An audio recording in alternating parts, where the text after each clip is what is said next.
Hello, my name is Adrian Goldberg and welcome to the Byline Times podcast. The Byline Times telling you what the papers don't say, what the radio doesn't report and what telly doesn't tell you. This time Matt Hancock kisses his cabinet career goodbye. But what does the Health Secretary's departure tell us about how Britain is run today? It used to be the grandees would turn up at some club in London and say, I think it's time you better go. Or X has really had a fair run, crack of the whip, time for him to go.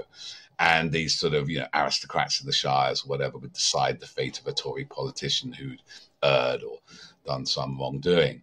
I feel the decision's made somewhere else now, somewhere around the baby shower where News UK is based, in some lobbying group. It's all the way this came out is much more disturbing to me, really, than the fact two people happen to have a snog in an office. Plus, an exclusive interview with Jolyon Maugham, the lawyer who has taken a pay cut to become the scourge of government. His Good Law project has challenged ministers over PPE contracts awarded, sometimes, to their friends. Every rogue, every spiv ever has seen in a national crisis the opportunity to make a lot of money. All that to come. First, a reminder that unlike, say, GB News, Byline Times isn't backed by a hedge fund or foreign investor. Our independence allows us to speak truth to power and to challenge corporate interests. You can help by taking out a subscription to our brilliant monthly newspaper, The Byline Times, a snip at just £36 a year. Get more details on how to subscribe at bylinetimes.com. That's bylinetimes.com, and enjoy the satisfying thunk of a quality newspaper landing on your doormat. Now, Matt Hancock's recent departure as Health Secretary felt like a landmark moment in the history of Boris Johnson's government. The Prime Minister stood by Dominic Cummings after the Barnard Castle incident. He refused to sack Priti Patel when she was found to have bullied staff at the Home Office.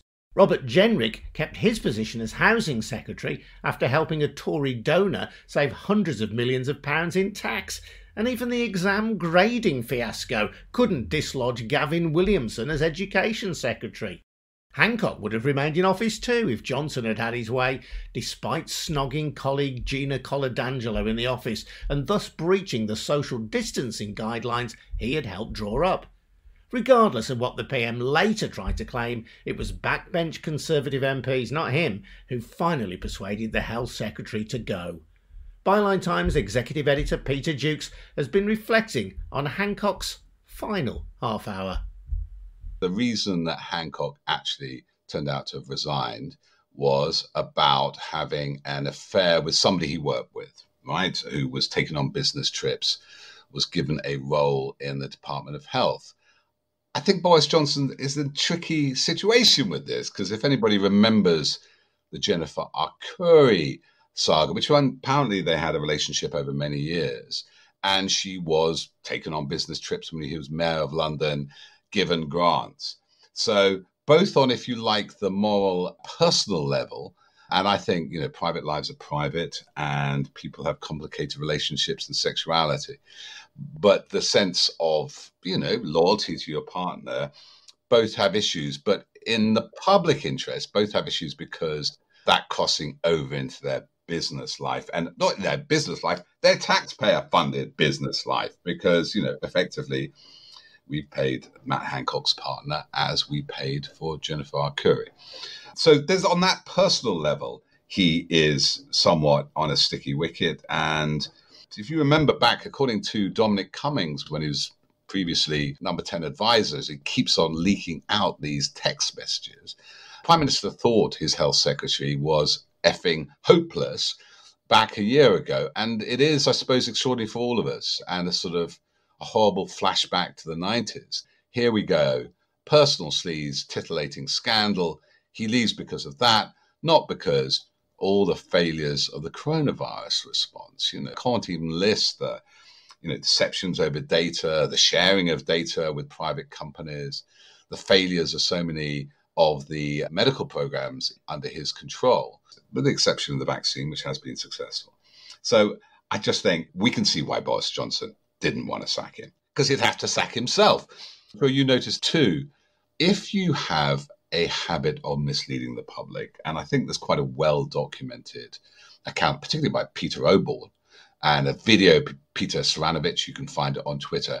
If you have a habit of misleading the public, you get into that kind of habit, it's very difficult to keep your story straight, because reality is much more easy to remember, I find, anyway, I don't know about you, Adrian, than a fiction. And we see it even though the resignation, let's move on, it's all over, he's not going to resign. And then he hands in his resignation as if, he'd done it his own will. And now Boris Johnson is claiming the credit for getting rid of him.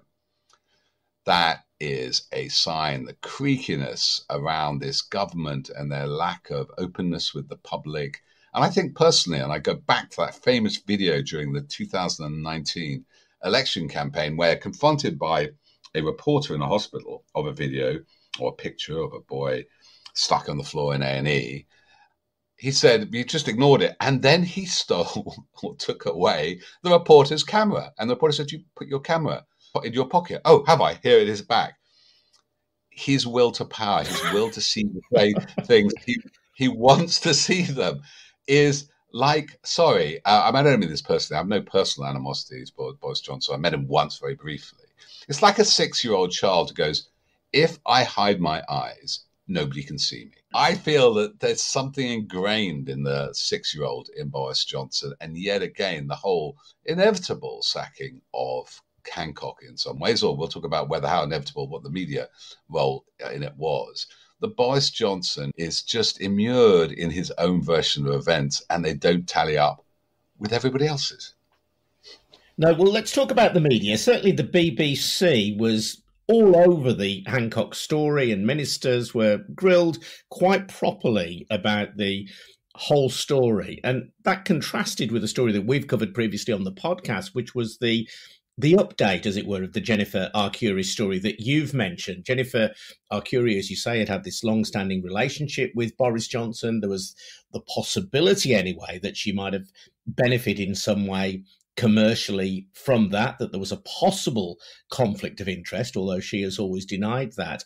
Now, when she came forward earlier this year with additional information about their affair, which was extensively covered in the newspapers, the BBC chose not to cover that story and said that it judges stories according to their editorial merit. Patrick Howes, a former Baghdad correspondent for the BBC, came onto the Byline Times podcast to say at that point the BBC had lost its bottle. There was a kind of selectivity about the sleaze which it chooses to cover. Yes, no, in fact, Selective Sleaze was an article written before the resignation by myself, our editor on Byline Times, Hardy Mitharu, and our chief political reporter, Sam Bright. On that, I was just trying to nick your best lines, Peter. It's not stealing, it's an homage, a homage, let's put it that way. We want our ideas to circulate so people feel they're their own ideas.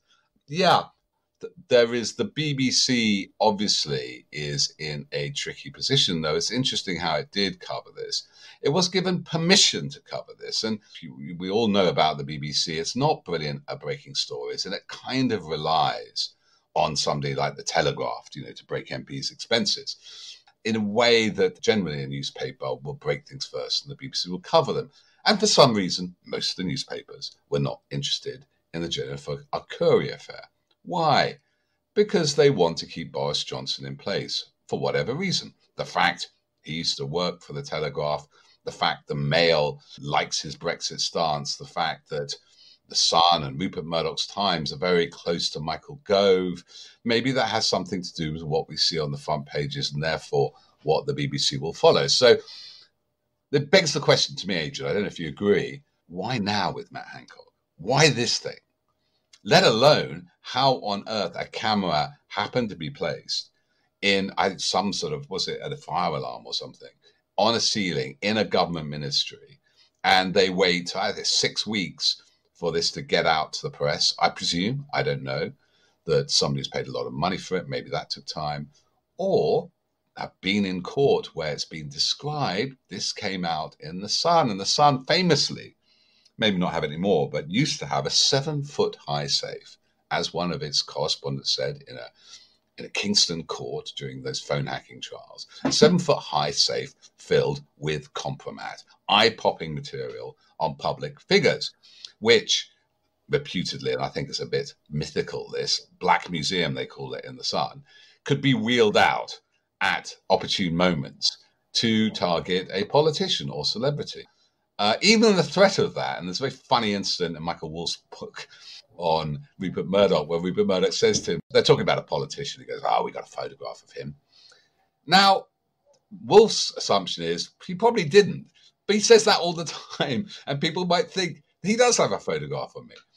I think there was some kind of political agreement. This wasn't the feral press. This was a well-organized lobby press which decided now was the time to get rid of Matt Hancock. Now, it's inconvenient for Johnson because I think he was supposed to be the fall guy for the public inquiry, but for something happened at senior levels. And I don't believe it used to be the grandees would turn up at some club in London and say, I think it's time you better go. Or X has really had a fair run, crack of the whip, time for him to go. And these sort of, aristocrats in the shires or whatever would decide the fate of a Tory politician who'd erred or done some wrongdoing.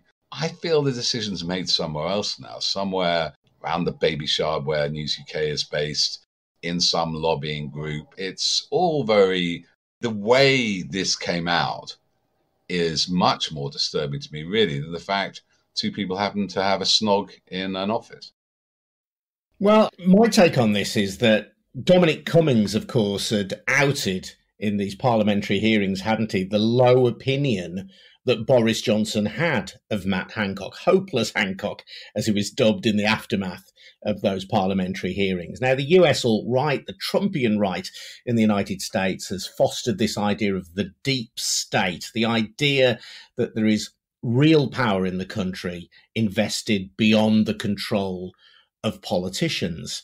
And when the Matt Hancock story came to light, I thought of that and thought, well, isn't it convenient? I don't know if there's a deep state. I'm not suggesting that there is one operating in Britain, but there was something shadowy about the emergence of this story and something very convenient for the timing of Boris Johnson, because he could not sack Matt Hancock in the aftermath of the Dominic Cummings revelations, because that would demonstrate that what Dominic Cummings had said was true. And if what Dominic Cummings had said was true in that respect, how much else of what Dominic Cummings has said was true?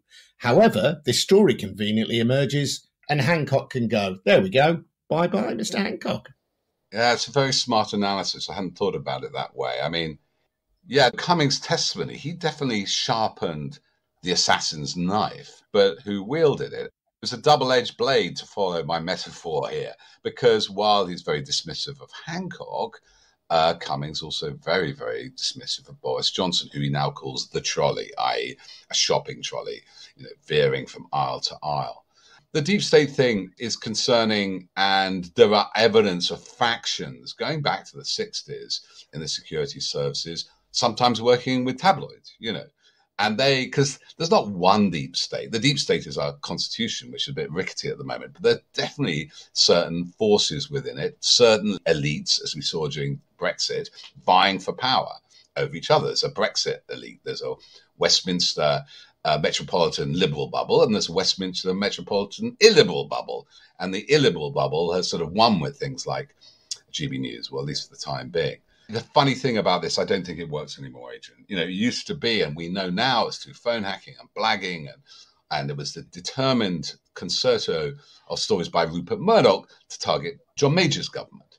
And the summer of sleaze and the endless resignations and the salacious stories about senior members of his cabinet was organised. But all we saw was Max Clifford coming out, who claimed to be a Labour supporter, with another story of a kiss and tell or some clinch in some back corridor. And we fell for it in a way. Well, that's awful, more, there's sort of a John Major had promised to go back to basics, and there was some very basic behaviour going on with his senior cabinet members. But I think people see through that now. I think this is a classic sting. You're right. It is a very clever way of Boris Johnson getting rid of Hancock, but not over the issues where, like the fate of the coronavirus, where he's equally culpable, but with something much more salacious. But I don't know about you, but most people go, what? They don't go, Matt Hancock, what an awful man, he's fallen in love with somebody else. They may ask about her employment, but they mainly go, how did this come out? Why are we being told this now? I think what needs to happen is actually a public inquiry and investigation, the real matters here, the real things of public interest, which we do not know, and is still affecting policy over schools. Exactly what happened to that herd immunity idea, which Hancock was pushing, when we now know, at least his own evidence, Dominic Cummings was backing off and trying to go for the elimination of the virus. That's what really matters. This is all sort of fluff and scandal, but we mustn't miss the bigger point, 150,000 deaths, of which a large proportion, especially in that second lockdown, could have well been unnecessary. That's Byline Times executive editor Peter Jukes on Matt Hancock's departure. And you can read much more from Peter in the monthly Byline Times newspaper, which funds this podcast. Get more details on how to subscribe at our brilliant news-breaking website, bylinetimes.com. That's bylinetimes.com. And check out Byline TV as well. That's pretty good. Now, let's hear from Jolyon Maugham, the barrister whose digging into the procurement of personal protective equipment has revealed cronyism and sleaze at the heart of government. Through his Good Law project, he had previously challenged ministers over Brexit, but it was Jolyon's revelations over PPE that led the Daily Mail to suggest that ministers were targeting him and the crowdfunding model which his legal campaigning relies upon. He's been telling me how it all started. Well, it began really in 2013. I was practicing at the bar. I had a very lucrative and growing practice litigating tax avoidance cases, usually for the baddies. But I was bored, and it's not a particularly attractive story, but it is a true story. I was bored, and Margaret Hodge was quite rightly making a lot of noise about tax avoidance, and I knew where the bodies were buried, often because it was my clients who had dug them in. And so I started writing about tax avoidance. I thought to myself, I can inform the public debate, and in a way that's really quite important, because although as a barrister you act for all sorts of people who you don't like, and it's important that you do, that's why we have the cab rank rule, you're nevertheless entitled to have your personal views as well. I had my personal views about tax avoidance, and I began to write them. And so very quickly, as it happened, because I had decent communication skills and a first-rate technical knowledge, I was picked up by initially the Labour Party and then by the Conservative Party. And the blog that I was writing became very, very influential. Tax was not then a very crowded marketplace. There weren't many people around who actually knew their stuff and were prepared to speak to journalists. Most people who know their stuff use that knowledge to get very, very rich. And I just wasn't that interested in doing that. So over the course of that process, I began to build up quite a big profile, a profile in the media, profile in politics, and also profile with campaigning organisations. So I remember an international campaigning organisation coming to me and saying, we'd like to litigate in this field, and we've got an idea. Can you help us work it up? And we couldn't get it off the ground, as it happens. But when I then began to see issues that I was interested in the public domain, that I thought that people should be litigating because I thought they were wrong, I suppose the seed had been planted in my mind. By the time of the Brexit referendum, had built a sufficient public platform to be able to launch cases on my own rather than waiting for a client to approach me with their ideas. The bar is not a very entrepreneurial profession. We're very sort of passive, and we sit and wait for people to approach us with their problems, which we're trained to solve. I had crossed the Rubicon, really. I had ideas of my own, and I was happy to use the law to pursue them.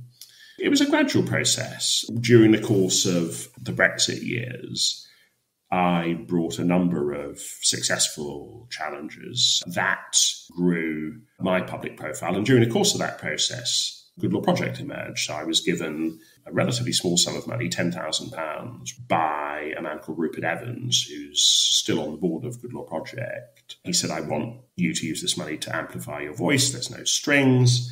And I ummed and ahed and eventually accepted. And I used the money to set up the website of Good Law Project, at least in its first iteration. We didn't really get going until I paused for breath and appointed very talented COO, Siham Bortkosh. She began to professionalise what had hitherto been really no more than me and my battered mobile phone. And we now have 18 employees, but I imagine by the end of the year we'll have 30.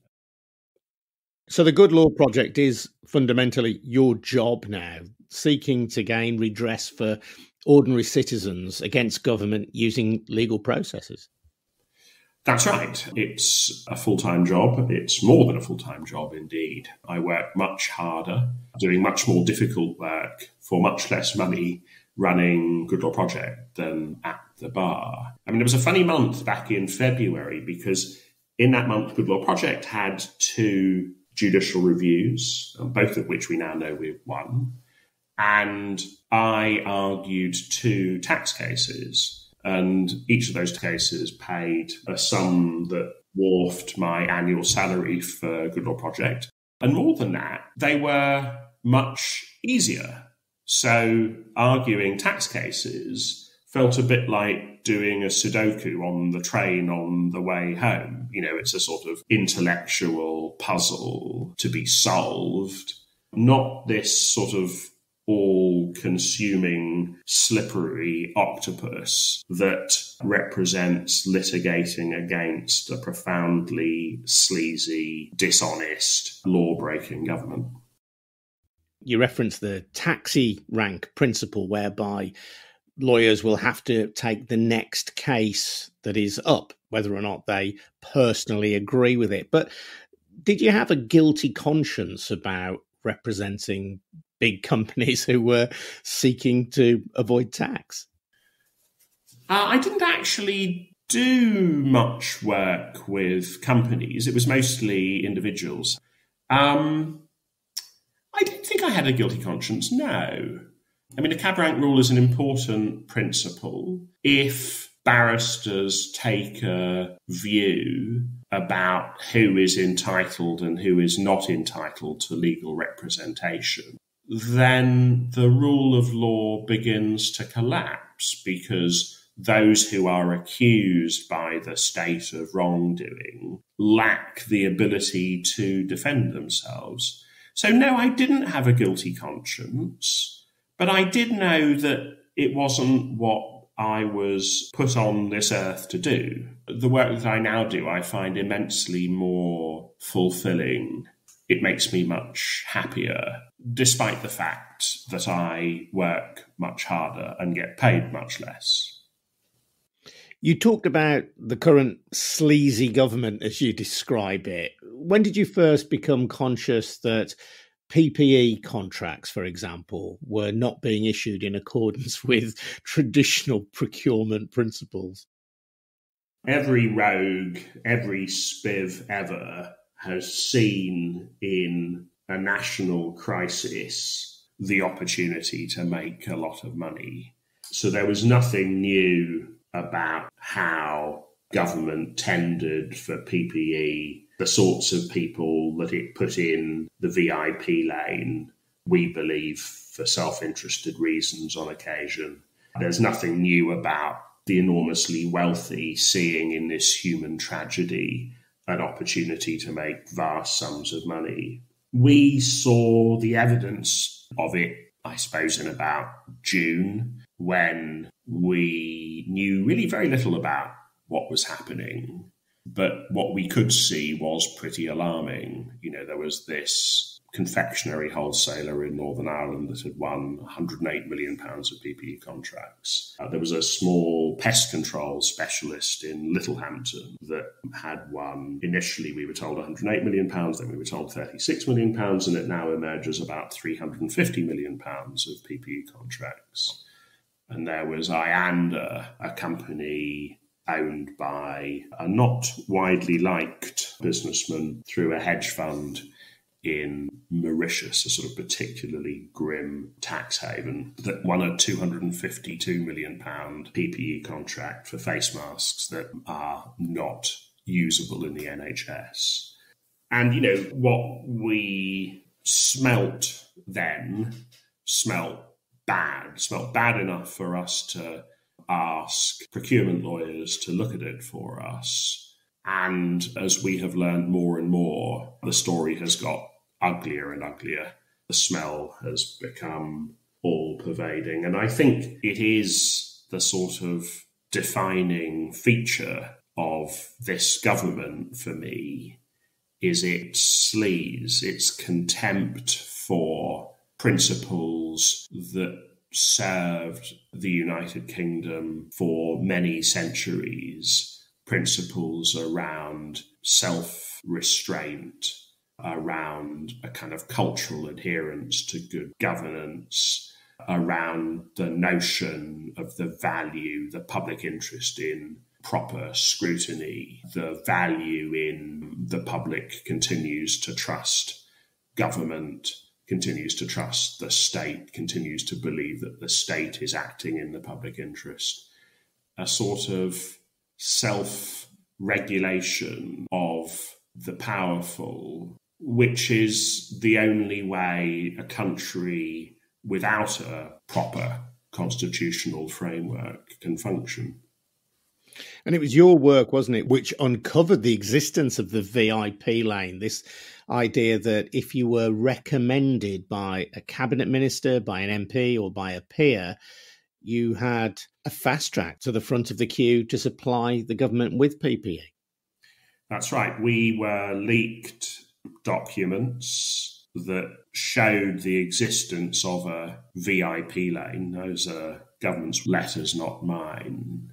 We were pretty shocked because it showed a different process for VIPs than for everyone else. We published details of the VIP lane and none of the media would carry that story. Eventually, David Rose at the Daily Mail picked it up sometime later. I think The Independent ran a small piece about it, but The Guardian, the BBC, the Financial Times, no one else would cover it. I mean, many of those media outlets have come back to me and apologised. I suppose it was such an extraordinary thing that I understand that they found it difficult to believe. But we did have the documents, and I was prepared to share sufficient details of the documents, sufficient details for them to publish without revealing our sources. Of course, everyone has now seen government documents talking about the existence of the VIP lane. We've seen some of the companies that have gone through it.